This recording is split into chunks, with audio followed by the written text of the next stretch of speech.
Good day. It's March 9, 2026. Three states have already held the earliest primary elections for the 2026 midterm elections. The primaries in Arkansas, North Carolina, and Texas were held last Tuesday. I'm Maribel Villanueva. Welcome to The Pulse. And I'm Jermaine Gutierrez. Welcome to this week's edition. For our viewers in the Philippines and abroad, we will explain what a primary election is. A primary election takes place in the same year as a general election, whether it's a presidential year or a midterm year. The purpose is for the major parties, Republican and Democrat, to select who will be their candidate on the ballot in the general election. Party primaries are held for both state and federal positions. State positions include state assembly, state senate, attorney general, and other state offices, while federal positions include President, the U.S. Senate, and the House of Representatives. In the last week's primary election, the race that drew the most national attention was the U.S. Senate race in Texas. 4 candidates were running to challenge incumbent U.S. Senator John Cornyn, 2 from the Republicans and 2 for the Democrats. This exercise will determine who will be on the ballot in the November general election. Senator John Cornyn, an establishment Republican, is being challenged by MAGA brand State Attorney General Ken Paxton and Congressman Wesley Hunt. In the Democratic primary, the candidates vying for a spot on the ballot to oppose Senator Cornyn are James Tallarico, a State House representative, and Congresswoman Jasmine Crockett. Here are the primary election results for the Senate race. James Tallarico got 1,212,335 votes, or 52.4%. Jasmine Crockett received 1,068,225 votes, or 46.2%. Tallarico came out as the winner, which many Democrats around the country were hoping for. Tallarico would be the youngest Democrat in Texas to run for the U.S. Senate. He has gained popularity among a huge cross-section of Texas voters, young and old, and has mobilized many Generation Z voters into voting. Representative Jasmine Crockett is also popular as a firebrand, young Democrat fighter in Congress. Senator John Cornyn and Attorney General Ken Paxton will go into a runoff primary election 10 weeks from now, since none of them got more than 50% of the votes cast by Republicans.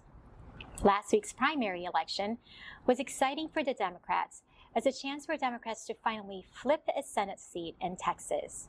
The last time we got close to defeating a Republican was Congressman Beto O'Rourke, who challenged Senator Ted Cruz. In North Carolina, the Democratic Party now has a candidate for the U.S. Senate in the general election. Governor Roy Cooper, a popular governor in the Republican-leaning state, has won the Democratic primary for the open seat that will be vacated at the end of the year due to the retirement of Senator Thom Tillis. Roy Cooper is a well-liked politician that has never lost any statewide election. On the Republican side, State Republican Party Chairman Michael Whatley will be running against Governor Roy Cooper. The North Carolina Senate race is one of the 5 states where the Democrats are hoping to win in order to flip the control of the U.S. Senate in January, the start of the 120th Congress. The 5 states being targeted by the Democrats include North Carolina, Texas, Ohio, Alaska, and the state of Maine. The Democrats need to win 4 Senate seats in order to take back control of the U.S. Senate. But for the House of Representatives, the Democrats are poised to gain from 32 to 42 House seats and control the lower chamber of Congress comes January, according to multiple polls. In Arkansas, a deep red state, the Democrats have something to be excited about. In a special election for District 70 of the State House of Representatives, Democrat Alex Holliday won against Republican Bo Renshaw. In 2024, Alex Holliday came short of unseating the incumbent Carlton Wing by only 294 votes out of 14,752 votes cast. But State House Representative Wing resigned from his post to take the job as president of the Arkansas PBS, the state branch of Public Broadcasting Service.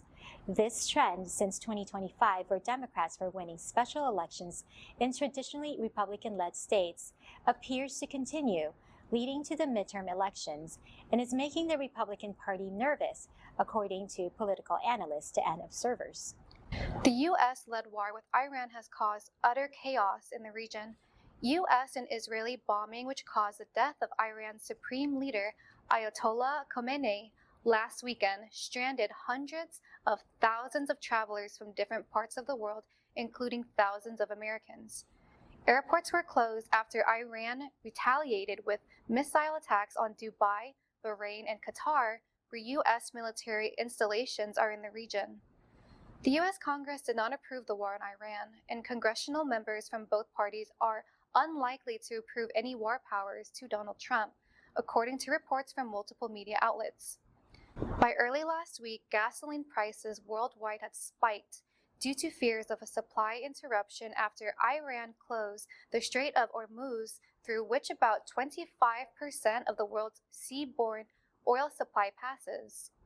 President Trump said he will order the U.S. Navy to escort oil tankers passing through the strait and promised to activate guarantees from maritime operators through so-called political risk insurance, which would provide financial reimbursement for losses if ships are attacked by the Iranian Navy or the Iranian Revolutionary Guard in the Strait of Hormuz. As more younger progressives run in primaries, mostly in the Democratic Party this year, Illinois congressional candidate Kat Abu-Ghazaleh, a journalist and social media commentator, is running in Illinois' 9th congressional district, which is currently held by fellow Democrat and incumbent Jen Schakowsky. Recently, Kat Abu-Ghazaleh released a political commercial, a parody of an attack ad against her, making fun of herself with narration from multi-million-dollar corporate political action committee, paying for the message. Those who have seen it find it a very humorous way of fighting back against a group of people who are smearing her for speaking against the status quo. Kat Abu-Ghazaleh is the kind of radical Democrat Fox News warned you about. Kat believes you deserve universal health care, groceries, and housing. Pfft, where does she think we are? The richest country on earth? Kat isn't a millionaire. She doesn't take PAC money. She can't even afford health insurance herself. How can she possibly relate to normal, hard-working corporations like you and me? And it gets worse. As a journalist, Kat's reporting helped lead to Tucker Carlson's departure from Fox News. Is that who you want fighting extremists in Washington? Kat claims the Democratic Party should not bow down to Trump or his billionaire friends. Does she think strongly worded letters count as bowing? Kat Abu-Ghazaleh represents a new generation of progressive Democrats working to redefine the party's future, and she plans to do it with her ferocious attack cat by her side. Is this who you want representing us? I'm Kat Abu-Ghazaleh, and I approve this message. The Illinois state primary is on March 17. Abu-Ghazaleh will be facing 14 other Democrats running for the 9th district in one of the very crowded Democratic primaries. In our world news, we will take a look at the massive travel disruption in the Middle East and Europe caused by the U.S.-Israeli war with Iran. Here is the latest on the travel situation toward the end of last week. According to Al Jazeera, the UAE has resumed a limited number of flights amidst persistent travel turmoil in the region caused by the U.S. and Israel's joint war on Iran. Dubai's airport administration announced on Monday last week that it had approved a small number of flights between Dubai and foreign airports from the world's busiest gateway for foreign travelers, the Dubai World Central Airport. The government advised travelers not to make travel plans until they had been informed directly by their airline with a confirmed departure time. On Monday evening, Dubai-based Emirates announced the resumption of a limited number of flights, stating that clients with earlier bookings would be given precedence. Etihad Airways, located in Abu Dhabi, announced that commercial flights will be delayed until Wednesday, but that some repositioning, cargo, and repatriation flights could resume, subject to operational and safety permits. According to Flight Radar 24, at least 16 Etihad Airways planes departed Abu Dhabi on Monday for London, Amsterdam, Moscow, and Riyadh. At least 2 Emirates flights departing from Dubai landed in Mumbai and Chennai, India, early Tuesday morning. Later on Tuesday morning, 2 Etihad planes intended for Abu Dhabi were diverted to Muscat, Oman, while Emirates flight bound for Dubai returned to Mumbai according to the flight tracker. More than 11,000 flights in and out of the region have been canceled since the war began on the previous Saturday. According to aviation data provider Cirium, this is causing nations to contemplate repatriation arrangements for their residents. On Monday, German Federal Minister for Foreign Affairs Johann Vadeful announced that Berlin would deploy chartered flights to Saudi Arabia and Oman to remove particularly vulnerable individuals who are unable to return home.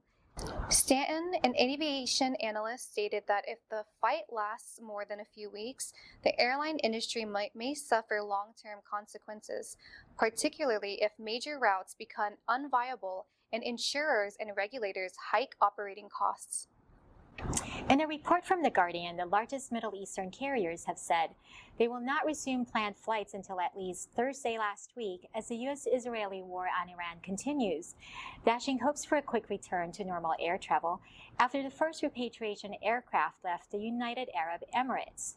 Etihad Airways, based in Abu Dhabi, announced that its commercial services would be suspended until 2 p.m. local time on Thursday, March 5th, while Emirates canceled scheduled flights until midnight on Wednesday.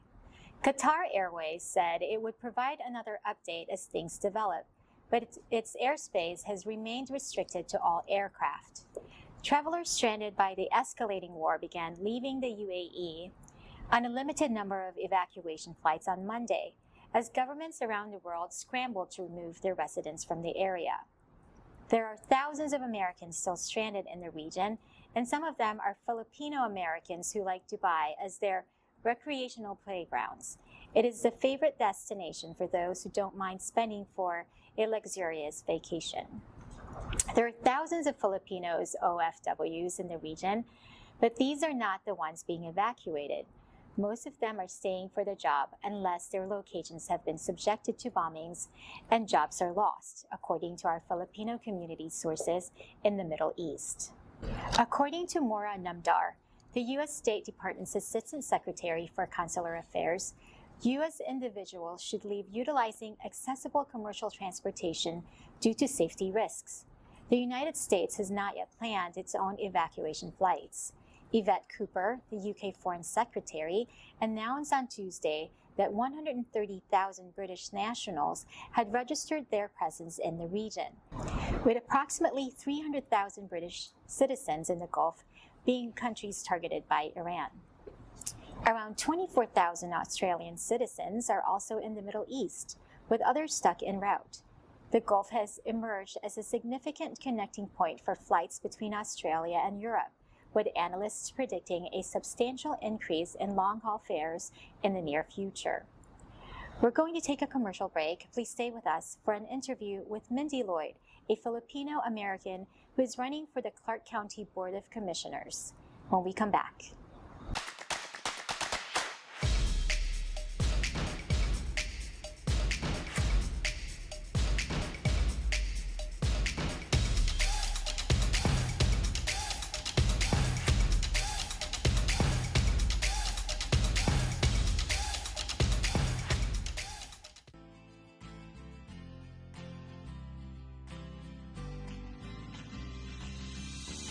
Don't waste your money on CBD. Now hold on, don't turn the video off. If you're already taking CBD, good for you. You're on a good path, but there's a much better way. If you're thinking, should I try CBD? Let me answer a couple of questions that might help you make the decision to even try a CBD product. First of all, let's answer the question, what is CBD and where does it come from? CBD is cannabidiol. It's called a cannabinoid, and it's found naturally in many different plants. In fact, as you see here in the Cannabicae family, there's hops, sandalwood, hackberry, of course, hemp, even marijuana, but we're not talking here about marijuana. In fact, we're going to be talking about hemp. As I started to mention, CBD can be found in hemp, in rather high levels, as a matter of fact. But here's the problem. CBD is not the only cannabinoid you can find in hemp. Hemp contains over 100 different cannabinoids. In fact, in the Cannabicae family, hemp contains the highest level of cannabinoids of any plant, which is why it's the most popular source for CBD. But as I mentioned, CBD is only one of the cannabinoids that you can find in hemp. Hemp contains high levels also of CBC, CBG, and CBN. So why would we want CBC, CBD, CBG, and CBN? Well, as we look at the benefits here from CBD alone, you can see these benefits are great. I mean, who wouldn't want these benefits, right? But let's look at the benefits you can get from CBC. You see, they compound with CBD and offer yet even more. But then let's also now look at CBG. CBG has even more benefits. So naturally, anybody looking for the maximum benefit you can derive from hemp would want CBC, CBG, and CBD. But don't stop there. CBN also has fantastic benefits. So if you're looking for a great hemp product and you're contemplating trying a CBD product, don't just buy CBD. And please, don't buy that cheap gas station grocery store stuff. It's just that, cheap, and it won't benefit you at all. But if you can get a high grade, medical grade in fact, hemp product that contains CBC, CBD, CBG, and CBN, now you are unleashing the full power of your body that can only happen if you have all four of these cannabinoids in your body. If you're taking CBD, you're getting roughly 1/4 of the benefit that hemp can give you. Well, fourth is better than nothing, I suppose, but when you want 100% of all the benefits that hemp can give you, that is what happens if you take CBD with CBC, CBG, and CBN. So now you're probably asking, well, where on earth do I get all four of those? The problem now is solved. CBX4 contains high levels, not trace levels, and this is very important, contains high levels of all four of these cannabinoids, which means every benefit we listed up until now is available to you naturally in CBX4 and only in CBX4.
With us now here at Philam's TV studios is Mindy Lloyd, who is running for an elected office called County Commissioner, District F.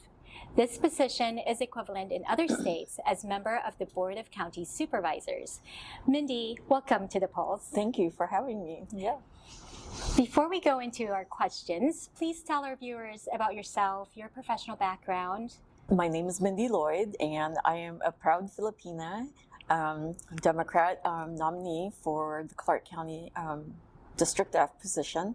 And I come from a nonprofit background, focusing on a nonprofit that I co-founded, which is called Bamboo Bridges, focusing on domestic violence and the women that are trafficked from countries to here in Vegas. Oh my goodness. And yeah.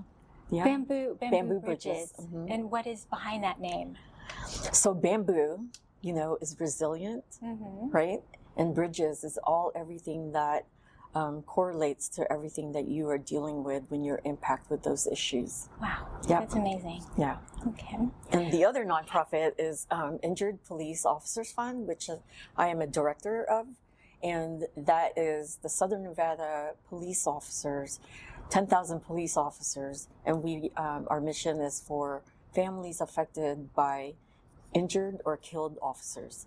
And unfortunately, my husband ran that organization, and I became a benefactor of that. Oh, He died in the line of duty. I'm so sorry to hear that. Oh. Thank you for all the work that you do for the community. Thanks. So, where exactly is County Commission District F? Okay, so District F, I'm going to start coming down from California. Okay. When you come down from California, you have Inspirada, the Henderson, Yes. and Sun City Anthem. So it's parts of that. So then you have Prim. Are you familiar with Yes. Prim? Yep. And then Sandy Valley. Okay. Have you ever been to Sandy Valley? I don't think I have now. Sandy Valley is a rural part of the county. If you're going to California and you see the big Chevron, the big terrible herbs, that exit, that is taking you to Sandy Valley. Okay. So when you come back into Vegas, you have the Southern Highlands. That's part oh, of yes, District beautiful F. area. Yes. Mhm. And then you'll get into the Southwest area. Like of Mountain's Edge area. Mountain's Okay. Edge, Blue Diamond. Before you get to Pahrump, Okay. there's Goldfield, and then there's Mountain's Edge. Mhm. And then you come down Fort Apache, Chinatown for sure, the Okay. Chinatown district. Oh my goodness. And then anything south of Charleston, which is downtown Summerlin. Hmm. So that's the Summerlin area. What things for your constituents do you want done when you are elected county commissioner? What's on your wish list? So that wish list is huge, because we're talking about families that are affected. And so my priorities is affordable housing and, of course, safer streets. The safety of our community is always a number one. And affordable housing is the number one. And making sure that we are providing better paying jobs for our people. County Commissioner District F is Commissioner Justin Jones's district. Can you tell us how you got his endorsement? Oh, I'm very lucky to have the endorsement of Commissioner Jones and other strong supporters behind that, which is Commissioner Rory Reed, Senator Marilyn Dondero, Commissioner Tick Sigerbloom, Commissioner Chris G., Commissioner Tom Collins, and Assemblyman Yui Win, who is amazing, and other strong support that makes us to make this campaign very strong and solid, because they understand and they know how I've advocated for so many families, and they know the work that I can do and the collaboration that we can work with, whether federal government or local government, but it is about the people and working together to make sure that they're being heard and seen. So happy you have that support. It's amazing, right? Yes, it is. I'm so happy for you. So going back to District F, the section where the southwest area of the valley is the fastest growing area, what do you see are the pressing needs that your position might address? affordable homes, Affordable. of course. You know, and again, better paying jobs and safety. You know, this position, we joke about it, and it's called police and potholes. And as you can see, even coming in here, you all see what's going on with the roads, fixing the roads. You know, and that's to provide a better transportation way for all of the residents, for the whole Clark County, not just in my district. And remember, this district works along with, it's a 7 county commissioners as a local government board that works cohesively together to make a decision to make it better together for everyone. We are almost all out of time for this segment. Mindy, I will give you this opportunity to address your voters. Last words are yours, so please feel free to pitch. Thank you. My name is Mindy Lloyd. I am your candidate for Clark County Commission District F. I look forward for your vote on June 9th, 2026. Thank you.